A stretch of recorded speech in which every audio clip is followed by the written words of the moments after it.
আকাশবাণী খবর পড়ছি চন্দ্রচূড় সরকার। প্রথমে বিশেষ বিশেষ খবর। ভারত কখনোই অনুপ্রবেশকারীদের তার নাগরিকের অধিকার এবং দরিদ্রদের জন্য নির্ধারিত পরিষেবা লুট করতে দেবে না বলে প্রধানমন্ত্রী নরেন্দ্র মোদী মন্তব্য করেছেন। টিকিট বিক্রির নিরিখে যাত্রীদের দারুণ সাড়া পেয়েছে দেশের প্রথম বন্দে ভারত স্লিপার ট্রেন। কেন্দ্রীয় পরিবেশ, বন ও জলবায়ু মন্ত্রক আরাবল্লী পর্বতের অন্তর্গত কুম্বলগড় অভয়ারণ্যকে পরিবেশ সংবেদনশীল অঞ্চল হিসেবে ঘোষণা করেছে। মার্কিন প্রেসিডেন্ট ডোনাল্ড ট্রাম্প তাঁর তৃতীয় মেয়াদের 1 বছর পূর্ণ করেছেন। ইতিমধ্যে বিভিন্ন স্থানে তাঁর নীতির বিরুদ্ধে প্রতিবাদ কর্মসূচি শুরু হয়েছে। ৭৯তম জাতীয় ফুটবল চ্যাম্পিয়নশিপ সন্তোষ ট্রফি আজ থেকে আসামে শুরু হচ্ছে। আসছি বিস্তারিত খবরে। ভারত কখনোই অনুপ্রবেশকারীদের তার নাগরিকদের অধিকার এবং দরিদ্রদের জন্য নির্ধারিত পরিষেবা লুট করতে দেবে না বলে প্রধানমন্ত্রী নরেন্দ্র মোদী জানিয়েছেন। নতুন দিল্লিতে আজ বিজেপির সদর দপ্তরে আয়োজিত এক অনুষ্ঠানে তিনি বলেন, অনুপ্রবেশ হল বর্তমানে দেশের সবচেয়ে বড় সমস্যা। যেসব রাজনৈতিক দল অনুপ্রবেশকারীদের আশ্রয় দিচ্ছে তাদের প্রকৃত স্বরূপ জনগণের সামনে তুলে ধরতে হবে। दुनिया में कोई अपने देश में घुसपैठियों को स्वीकार नहीं करता। भारत भी घुसपैठियों को अपने गरीबों, हमारे नौजवानों के हक कभी भी लूटने नहीं दे सकता।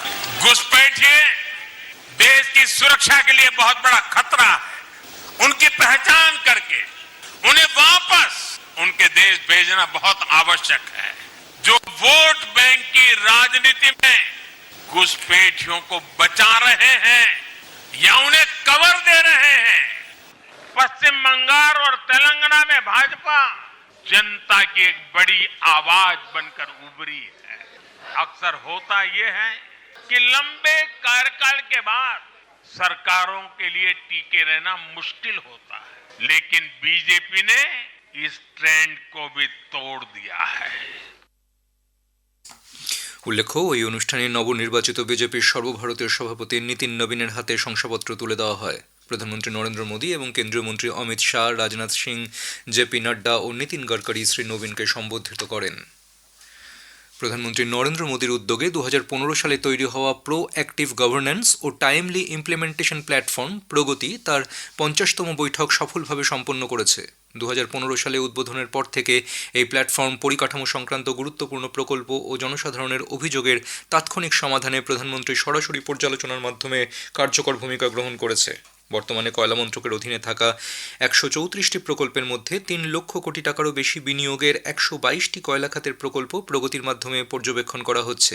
এর মধ্যে মোট 1,19,000 কোটি টাকারও বেশি মূল্যের 16টি গুরুত্বপূর্ণ প্রকল্প সরাসরি প্রধানমন্ত্রী পর্যালোচনা করছেন। 5টি প্রকল্প ইতিমধ্যেই চালু হয়েছে এবং আরও 11টি বাস্তবায়িত হওয়ার অপেক্ষায় রয়েছে। কয়লা মন্ত্রকের 92টি প্রকল্পে ওঠা মোট 491টি সমস্যার মধ্যে 465টির সমাধান হয়েছে। সমস্যাগুলি মূলত বন ও পরিবেশ সংক্রান্ত ছাড়পত্র, ভূমি অধিগ্রহণ, নির্মাণ অনুমোদন এবং অন্যান্য নিয়ন্ত্রক অনুমোদনের সঙ্গে যুক্ত ছিল। প্রগতি বৈঠকে দেওয়া নির্দেশ দায়িত্ব বাড়িয়েছে, আন্তমন্ত্রক ও রাজ্য পর্যায়ে সমন্বয় উন্নত করেছে এবং প্রকল্প বাস্তবায়নে বাধা দ্রুত দূর করতে সাহায্য করেছে। ফলে প্রকল্পগুলির অগ্রগতি আরও ত্বরান্বিত হয়েছে। প্রধানমন্ত্রী নরেন্দ্র মোদী ভারতের বস্ত্রশিল্পের উত্থানে গুরুত্ব আরোপ করেছেন। কেন্দ্রীয় মন্ত্রী গিরিরাজ সিং এর জাতীয় দৈনিকে লেখা একটি নিবন্ধ শেয়ার করে শ্রী মোদী সোশ্যাল মিডিয়া পোস্টে দেশের বস্ত্রশিল্পের রূপান্তরের কথা তুলে ধরেন। তিনি বলেন, চিরাচরিত উত্তরাধিকার শিল্প থেকে এক শক্তিশালী কর্মসংস্থান সৃষ্টিকারী ও নাগরিক কেন্দ্রিক বিকাশ ব্যবস্থা হয়ে উঠেছে বস্ত্রশিল্প। প্রধানমন্ত্রী বলেন, এই ক্ষেত্র অভ্যন্তরীণ উৎপাদনে মজবুত করে আত্মনির্ভর ভারতের প্রকৃত ভূমিকাকে প্রকাশ করেছে। 8টি মূল ক্ষেত্রের শিল্পের যৌথ সূচক আইসিআই ডিসেম্বরে 3.7% বৃদ্ধি পেয়েছে। এই সূচক আগের বছরের তুলনায় কিছুটা কমেছে, তবে নভেম্বরের থেকে বৃদ্ধি পেয়েছে বলে খবর। বাণিজ্য ও শিল্প মন্ত্রক জানায়, সিমেন্ট, স্টিল, বিদ্যুৎ, সার ও কয়লার ক্ষেত্রে গত মাসে ইতিবাচক বৃদ্ধি হয়েছে। টিকিট বিক্রির নিরিখে যাত্রীদের দারুণ সাড়া পেয়েছে দেশের প্রথম Vande Bharat sleeper train. Rail মন্ত্রক জানিয়েছে, বিক্রি শুরুর কয়েক ঘন্টার মধ্যেই অসমের কামাখ্যা থেকে পশ্চিমবঙ্গের মধ্যে চলাচলকারী ট্রেনটির সব টিকিট বুকিং হয়ে গিয়েছে। উল্লেখ্য, গত সপ্তাহে এই ট্রেনটির উদ্বোধন করেন প্রধানমন্ত্রী নরেন্দ্র মোদী। আগামীকাল কামাখ্যা থেকে ট্রেনটির প্রথম যাত্রা শুরু হবে। হাওড়া থেকে ট্রেনটি ছাড়বে আগামী শুক্রবার। কেন্দ্রীয় পরিবেশ, বন ও জলবায়ু পরিবর্তন মন্ত্রক আরাবল্লী পর্বতশ্রেণীতে অবস্থিত কুম্ভলগড় অভয়ারণ্যকে পরিবেশ সংবেদনশীল অঞ্চল বা ইকো সেন্সিটিভ জোন হিসেবে ঘোষণা করেছে। সামাজিক মাধ্যমে এক পোস্টে সংশ্লিষ্ট দপ্তরের মন্ত্রী ভূপেন্দ্র যাদব এই ঘোষণা করেন। শুধুমাত্র উদ্ভিদ ও প্রাণীজগতের সংরক্ষণই সাহায্য করবে, বরং পার্শ্ববর্তী অঞ্চলে বসবাসকারী আদিবাসী সম্প্রদায়কেও এই সংরক্ষণ সাহায্য করবে। উল্লেখ্য, কুম্ভলগড় অভয়ারণ্যের চারপাশে 1 কিলোমিটার পর্যন্ত এলাকা বাঘ, হায়না, ভারতীয় প্যাঙ্গোলিন, নীলগাই প্রভৃতি বন্যপ্রাণীর আবাসস্থল। প্রধানমন্ত্রী নরেন্দ্র মোদী রবিবার 25শে জানুয়ারি আকাশবাণীতে মন কি বাত অনুষ্ঠানের মধ্য দিয়ে দেশ বিদেশের মানুষের সঙ্গে তাঁর চিন্তাভাবনা ভাগ করে নেবেন। এটি হবে মাসিক এই বেতার অনুষ্ঠানের 130তম পর্ব। আকাশবাণী ও দূরদর্শনের সবকটি চ্যানেলে সকাল 11টা থেকে এই অনুষ্ঠান শোনা যাবে। খবর শুনছেন আকাশবাণী থেকে।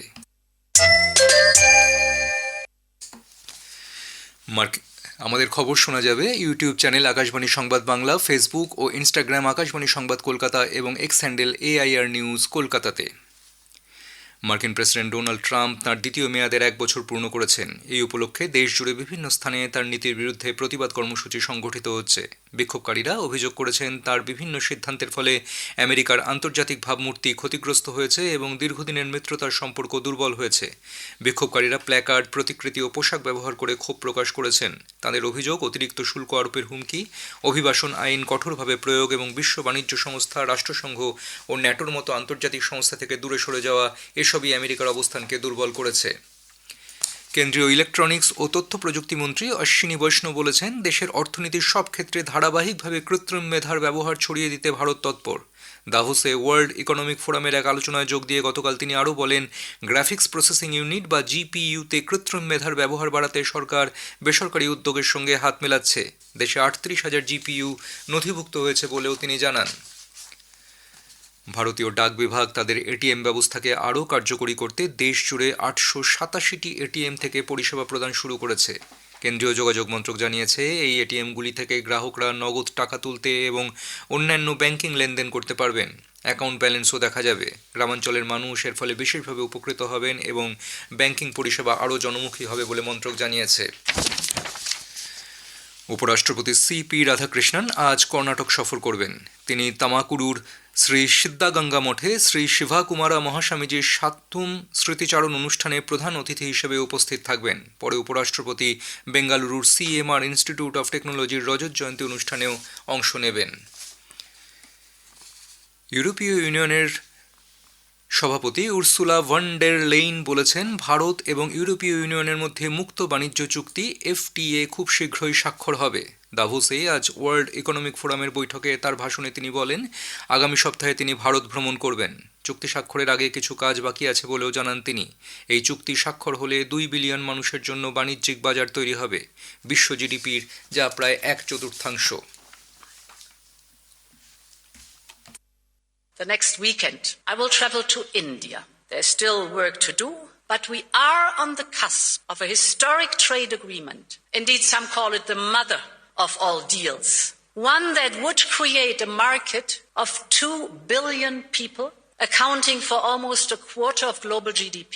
And crucially, that would provide a first-mover advantage for Europe with one of the world's fastest growing and most dynamic continents.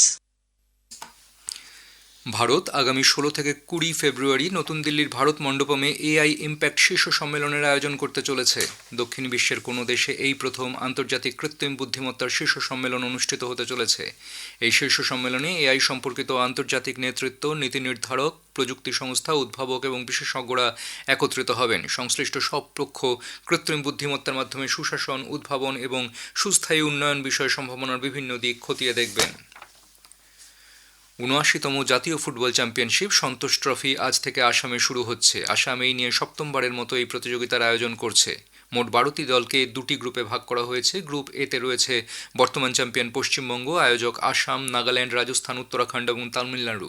Group B-তে রয়েছে রেলওয়েজ, সার্ভিসেস, গতবারের রানার্স আপ কেরালা, পাঞ্জাব, মেঘালয় ও ওড়িশা। 5ই ফেব্রুয়ারি 2টি সেমিফাইনাল আর 8ই ফেব্রুয়ারি ফাইনাল অনুষ্ঠিত হবে। শেষ করার আগে খবরের বিশেষ কিছু অংশ আরেকবার। ভারত কখনোই অনুপ্রবেশকারীদের তার নাগরিকদের অধিকার এবং দরিদ্রদের জন্য নির্ধারিত পরিষেবা লুট করতে দেবে না বলে প্রধানমন্ত্রী নরেন্দ্র মোদী মন্তব্য করেছেন। টিকিট বিক্রির নিরিখে যাত্রীদের দারুণ সাড়া পেয়েছে দেশের প্রথম বন্দে ভারত স্লিপার ট্রেন। খবর শেষ হলেও পরবর্তী খবর 7:25 মিনিটে।